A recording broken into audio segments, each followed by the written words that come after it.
ne sera permise au niveau de Sandaga.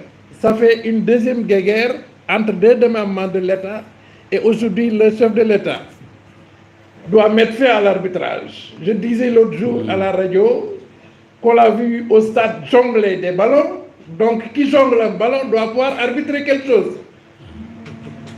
Monsieur le Président, nous vous lançons un appel pour mettre fin à cette guerre qui ne fait que retarder le processus de reconstruction et nous refusons tous ensemble d'être les agneaux du sacrifice.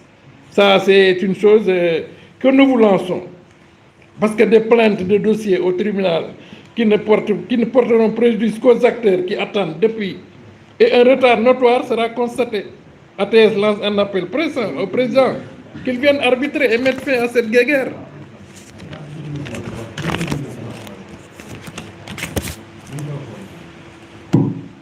En sifflant la fête de la récréation, comme je disais, au détriment des commerçants qui refusent d'être l'agneau du sacrifice. Bon, on fait un grand bond maintenant en avant, parce qu'on ne peut pas tout citer. Il y a eu une clôture du site, il y a eu une maquette et des totems qui ont été mis à la vision des passants. Un appel d'offres en cachette, sans inclusion des acteurs, a été mis sur la table. On l'a appris uniquement à travers Facebook ou bien la page du maire, qu'il avait lancé un appel d'offres et qu'une société avait gagné cet appel d'offres.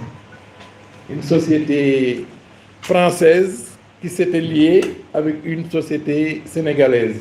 Parce que le marché national, en général, quand une société étrangère la gagne, il doit se lier avec une société nationale.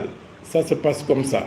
On a eu une société qui s'appelle Ecotra et une société qui s'appelle Aqua. ACAT, c'est la société française. Comme M. le Président aime tellement brader nos trucs avec les Français, on le lui concède. C'est lui le Président. Il peut faire ce qu'il veut. Mais quand même, le citoyen a son droit à la parole, a son droit de regard et de parole. Ça, au moins, il ne nous laisse ça. Bon, pour parler de ce problème, parce que la nébuleuse de Sandaga, c'est uniquement cette affaire. La société en question, par souci de respecter les délais des travaux, a mis ses fonds propres au niveau de Sandaga. Il a payé le quitus fiscal au niveau des impôts et domaines d'une valeur de 61 millions. Il a payé sa garantie bancaire pour le contrat sur une valeur de 16 milliards, 16 millions du moins. Et ça, c'est grosso modo ce qu'on a appris de sources sûres. Malheureusement, aujourd'hui, nous, on nous appelle l'informel. Mais dans ce dossier, on a trouvé plus informel que nous. Parce que la société en question a démoli le bâtiment, a déblayé les gravats sur fonds propres. Sur fonds propres.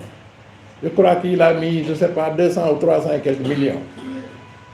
Maintenant, ce qui s'est passé, tout ce qu'il a fait, il l'a fait par bonne volonté, dans le souci de ne pas retarder l'échéance des travaux. Malheureusement, dans ces travaux, il n'y avait aucun papier administratif.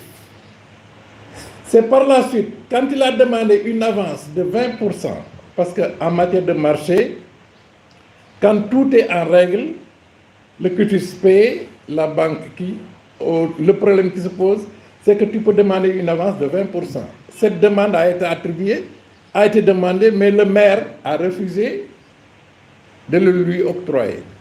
On s'est rendu compte aussi qu'il n'y avait pas de plan de construction, qu'il n'y avait pas de convention avec l'AGETIP qui s'occupe des grands travaux de l'État, qu'il n'y avait pas de contrat avec l'architecte de l'État, et beaucoup de choses, il n'y avait pas de lettre de mission, rien du tout. Donc c'est pourquoi je dis que plus informel que nous, tu le trouves au niveau de l'administration. Oui, ça s'est passé comme ça. Parce que la réalité, le but de cette réunion, c'est de dénoncer ce qui s'est passé et ce qui a retardé les travaux. Aujourd'hui, la question qui est posée, s'adresse à M. le Président de la République. Parce que c'est lui-même qui avait conçu, qui avait promis depuis 2018